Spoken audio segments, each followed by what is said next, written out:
आज हम इस मौजू पर इस टॉपिक पर डिस्कस करने जा रहे हैं कि ताजमहल कब बना। और जो तेजो महलिया के बारे में कहते हैं कि वो एक शिवा टेम्पल था उस ताजमहल के बारे में, उसमें क्या कोई सदाकत भी है। लेकिन इससे पहले कि हम आगे बढ़ें, मैं आपसे रिक्वेस्ट करूंगा कि अगर आपने हमारा चैनल सब्सक्राइब नहीं किया है तो हमारा चैनल सब्सक्राइब करें, बेल आइकन पर क्लिक करें और कमेंट जरूर करें और बताएं कि आपको हमारा चैनल कैसा लगा। तो ताजमहल और तेजो महलिया की जो ये कंट्रोवर्सी है, ये कोई बहुत ज्यादा पुरानी नहीं है।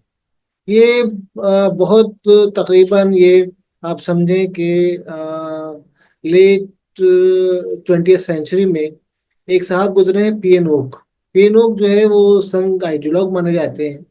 और उन्होंने 1964 में एक ऑर्गेनाइजेशन बनाई थी, institute for writing Indian history. और उसके बाद उन्होंने 1989 में एक किताब लिखी थी, ताजमहल द ट्रू स्टोरी। उसमें उन्होंने ये क्लेम किया था ताजमहल जो है वो मलिका मुमताज महल का मकबरा नहीं है, बल्कि ये ओरिजिनली एक हिंदू टेम्पल था, जो भगवान शिवा का, लॉर्ड शिवा का टेम्पल था, जिसको और उसको तेजो महलिया के नाम से जाना जाना था। वो का कहना है कि शिवा टेम्पल को की जमीन जो थी वो शाहजहां ने असर्व कर ली। और जो तेजो महलिया की बिल्डिंग का जो मंदिर था, जो महाराजा ऑफ जयपुर जयसिंह कछवाहा, महाराजा ऑफ कछवाहा जयसिंह के की मिल्कियत थी, उसको असर्व कर लिया और वहां पर ये बिल्डिंग जो है वो उसको इस ये नाम दे दिया। तो मतलब ये एक फिर वो जो है पीएनओ जो है वो सुप्रीम कोर्ट गए तकरीबन 2000 में। और उन्होंने पिटीशन फाइल की कि ये कहते हुए कि ये जो है वो मकबरा नहीं है मुमताज महल का, और शाहजहां ने इसको नहीं बनाया है, बल्कि एक शिवा टेम्पल था। तो मतलब आप बिलीव नहीं कर सकते। और सुप्रीम कोर्ट ने राइटफुली उसको जो है वो रिट जो है वो खारिज कर दी। और 2007 में ये साहब जो है इस जहां से रुखसत हो गए। तो ये सिर्फ, लेकिन आप देखें कि सिर्फ इन्होंने इसी ताजमहल के बारे में नहीं कहा।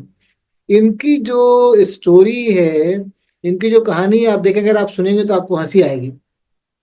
उन्होंने कहा कि वेटिकन सिटी, काबा, वेस्टमिनिस्टर एबी और नॉटर डेम, ये सारे हिंदू टेम्पल्स थे। तो आप अंदाजा लगा सकते हैं कि ये वो कहानी है जो बनाई गई थी, वो तुकबंदी है, उसमें क्या सच्चाई थी। फिर तो एक ऐसा मॉन्यूमेंट जिसको बनते हुए, अभी बने हुए कोई बहुत ज्यादा साल नहीं गुजरे, महज 3 सदियां गुजरी हैं। तो आज हम बात करेंगे इसी चीज के बारे में कि बाप जो ताजमहल जो है वो बना कब, ताजमहल के बारे में जो अवेलेबल सोर्सेज हैं वो क्या हैं, और ताजमहल को पहले क्या कहते थे। ताजमहल को पहले जब ताजमहल बना तो उस वक्त उसको रोज़े मुनव्वरा कहते थे। रोज़े मुनव्वरा यानी ब्राइट लिट अप मौसलम। ये रोज़े रोज़े मुनव्वरा जो है, या वाइट वाइट ताजमहल जो है, ये फिफ्थ मुगल एम्परर शाहजहां ने बनाया था, जब उसकी बहुत ही लविंग वाइफ जो है उसका इंतकाल हुआ।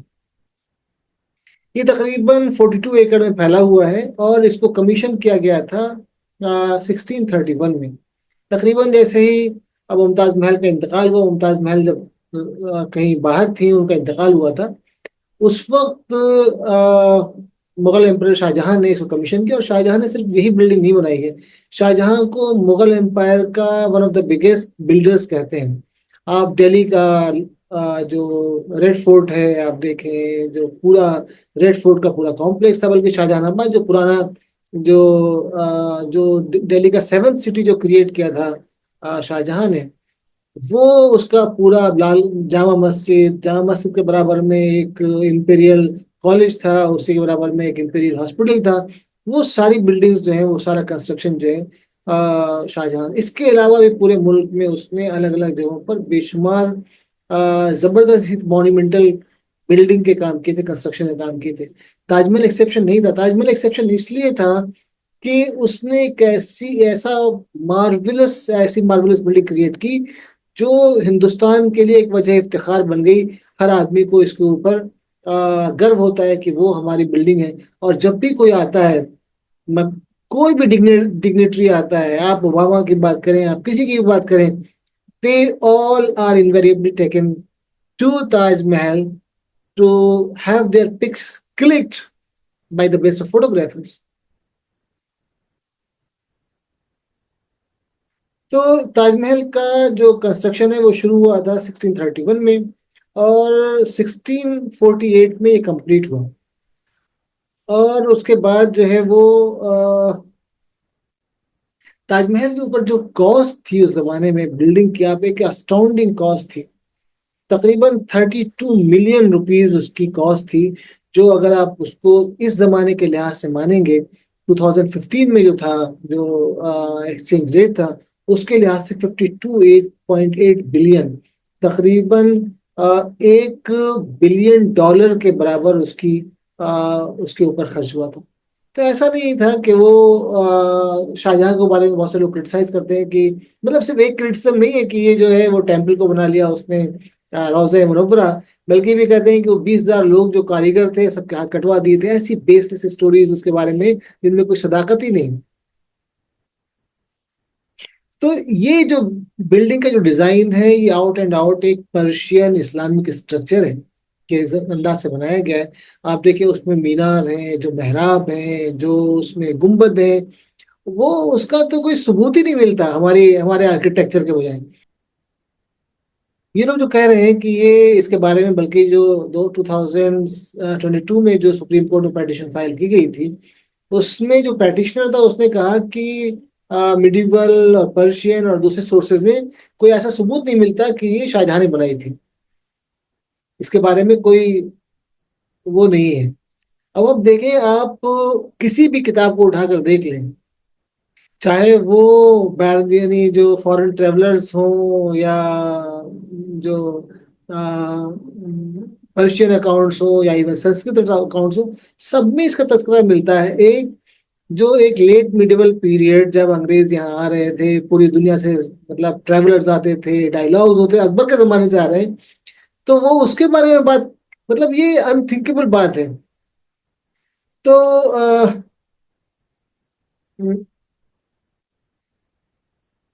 17th सेंचुरी के ट्रेवलर्स, मशहूर ट्रेवलर्स जैसे जीन बैप्टाइस्ट टेवेर्नियर, या निकोलो मानुकी, या फ्रांकोइस बर्नियर, इन सब ने इसके बारे में तफसील से लिखा है। तो मुगल कोर्ट और द हाउस ऑफ अम्बेर, यानी कछवाहा, जो महाराजा थे, उनकी उनकी जो लाइब्रेरी है उसमें जो क्लैन रूलर्स थे, उन सब के ऐसे डॉक्यूमेंट्स मौजूद हैं जिससे ये पता चलता है कि ताजमहल को एज ए टॉम बनाया गया था। बेर्नियर एक मशहूर स्कॉलर है, उसकी किताब भी पब्लिश है। आप उसी जमाने का, तकरीबन 17th सेंचुरी में हिंदुस्तान में आया था, काफी ट्रैवल किया उसने। तो उसकी किताब का नाम है Bernier's travels in the Mughal empire. उसमें न सिर्फ ये लिखा है, उसने साफ साफ के ये बन रहा है, कंस्ट्रक्शन हो रहा है, बल्कि वो उसने खुद लिखा है कि वो एक न्यूली अराइव्ड फ्रेंच ट्रैवलर के साथ वहां गया और उसने देखा कि कंस्ट्रक्शन, अंडर कंस्ट्रक्शन जो मुमताज का मौसम था वो कैसा था।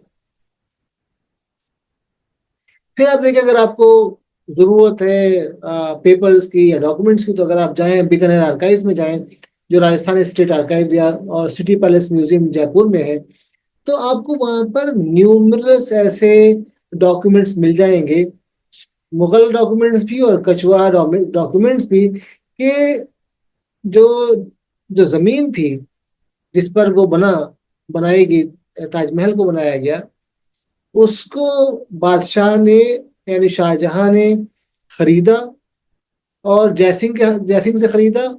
और उसके लिए उसने जो कंस्ट्रक्शन का मटेरियल था वो प्रोक्योर किया, उसके भी बिल्स हैं। और फिर ट्रांसपोर्टेशन का जो जो सामान वहां से खरीद कर जो लेके जाया गया, उसके बारे में तफसील से मौजूद है।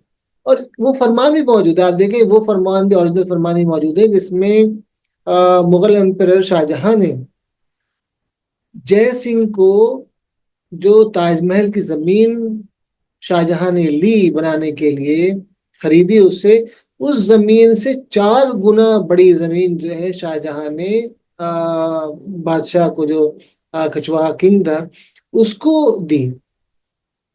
इसके बारे में ये सारे फरमान मौजूद है। और ये करना कि ये कहना कि भाई ये जमीन जो है वो किसकी है और ये जमीन किसकी थी, आप उसको कॉरिलेट करें तो शाहजहां या दूसरे जो मुगल एम्पेरर्स थे, आप देखें उनका जो कैरेक्टर है वो इस तरह का नहीं है कि किसी जमीन पर कब्जा करके जबरदस्ती बना लिया। तो इसके बारे में सारी चीजें मौजूद हैं। नहीं, और दूसरे, जब ताजमहल बन गया तो उसके बारे में भी तफसील से डॉक्यूमेंट मौजूद हैं कि शाहजहां ने उसके मेंटेनेंस के लिए तकरीबन ऐसा इतनी जमीन दी जिस पर जिसका एनुअल जो उसका जो रेवेन्यू होगा वो 200,000, यानी 2 लाख रुपए उस जमाने के एनुअल मेंटेनेंस के लिए, ताकि वहां पर गरीबों को खाना खिलाया जाए, उसको लिटअप किया जाए, रोशनी रखी जाए। और वो उसके बारे में सारे फरमान और सारे डॉक्यूमेंट्स मौजूद है। तो ये कहना कि ये जो है ये कोई मंदिर था और शाहजहां ने नहीं बनाया था, मतलब ये एक ऐसी चीज है जिसका आप तस्वुर ही नहीं कर सकते। ताज मतलब ताजमहल को ताजमहल कब से कहना शुरू किया गया? वो रोज़ा मुनव्वरा लोग कहते हैं शुरू में नाम था, लेकिन ये बात क्लियर है कि शाहजहां के जमाने से ही लोगों ने इसको ताजमहल कहना शुरू कर दिया था। पीटर मंडी, जो ईस्ट इंडिया कंपनी का एजेंट था, इंग्लिश ईस्ट इंडिया कंपनी का एजेंट आगरा में था उस वक्त, और कंस्ट्रक्शन के वक्त मौजूद था आगरा में, उसने लिखा है कि the king is now building a sepulchre for his late this is queen Taj Mahal, and that local people refer to the adjacent bazaar Tajganj. यानी न सिर्फ ये कि ताजमहल था उसका नाम, बल्कि उसके बराबर में जो बाजार जहाँ से चल रहा था करीब में, उसका नाम जो था ताजगंज था। फ्रेंच फिजिशियन फ्रांकोइस बैरनियर, जो शाहजहां के जमाने में दिल्ली में था, उसने भी तफसील से इसके बारे में लिखा है। उसने लिखा है, raise to the memory of Shahjahan wife Taj Mahal, of whom her husband was so impassioned that it is said that while she was alive, he never even saw the beauty of another, and that when she died, he thought it would kill him as well. हाँ, तकरीबन 30 साल तक शाहजहां, जो तकरीबन मुमताज महल के इंतकाल के 3 साल के तक, शाहजहां तो he was in a very bad shape, और लग रहा था कि वो बचेंगे भी या नहीं बचेंगे, बहुत बीमार भी हो गए थे। तो ये कहना बिल्कुल दुरुस्त है कि शाहजहां के इंतकाल से पहले ही, शाहजहां का इंतकाल तकरीबन 22 जनवरी 1666 में हुआ। उसको जब औरंगजेब ने 1658 में डिपोज किया, खुद बादशाह बन गया, उसके तकरीबन 8 साल के बाद शाहजहां का इंतकाल हुआ। तो ताजमहल को उसी नाम से जाना जाता था, ताजमहल के नाम से जाना जाता था। और पर्शियन और दूसरे लैंग्वेजेस में इसके बिल्कुल भी, आप देखें बार्नियर हो या कोई दूसरा यूरोपियन ट्रैवलर जो उस जमाने में आया, कोई भी आया हो, सबने उसका तस्करा किया है। मतलब ये बिल्कुल अनथिंकेबल है कि आप कैसे इसके बारे में बात कर सकते हैं। अब हम बात करेंगे कि कौन लोग उसको बिल्डिंग के रिस्पॉन्सिबल थे। शाहजहां ने खुद तो नहीं बनाया, उसको शाहजहां ने ऑर्डर दिया। तो उसमें जो इम्पोर्टेंट प्लेयर थे उसमें द चीफ सरकार जो था, या जो चीफ एडमिनिस्ट्रेटिव कोऑर्डिनेटर, वो मुल्ला मुर्शिद मकरमत खान थे, जो बहुत ही एक हाई नोबिलिटी का आदमी था, बहुत मशहूर आदमी था, और उसको ऐसी बिल्डिंग के जो प्रोजेक्ट थे उसमें काफी अच्छा खासा एक्सपोजर था। फिर जो सरकार का, इनका जो मकरमत खान का जो चीफ असिस्टेंट था, वो कंस्ट्रक्शन सुपरवाइजर था इस बिल्डिंग का, उसका नाम था मीर अब्दुल करीम मामूर खान। ये आर्किटेक्चर में उस जमाने का एक बहुत मशहूर नाम था। देखिए, इसमें जो कैलीग्राफी का काम है वही मॉन्यूमेंटल काम है, बहुत जबरदस्त काम है। आप वो इतनी अच्छी कैलीग्राफी हिंदुस्तान हिंदुस्तान के आपको दुनिया के शायद कहीं और नहीं मिले। ये कैलीग्राफी जो थी वो अमानत खान का मुआवजा था। इनका असली नाम जो था अब्दुल हक शिराजी था। इन्होंने जो अकबर का टॉम है सिकंदरा में, उसमें भी उनकी इन्हीं की कैलीग्राफी है। इसमें 14 मुकम्मल सूरतें हैं, यानी जो मौसलम है, जो मज़ार है मुमताज़ महल और शाहजहां का, उसमें 14 पूरी सूरतों की कैलीग्राफी है और इम्पेकेबल सूरह वो उसमें जो है आप देखें, सूरह यासीन है, सूरह फतह है, सूरह मुल्क है, सूरह शम्स है, सूरह अखलास है, और इसके अलावा जो है वो तकरीबन 9 मजीद सूरतें हैं जिनकी कैलीग्राफी मुकम्मल है।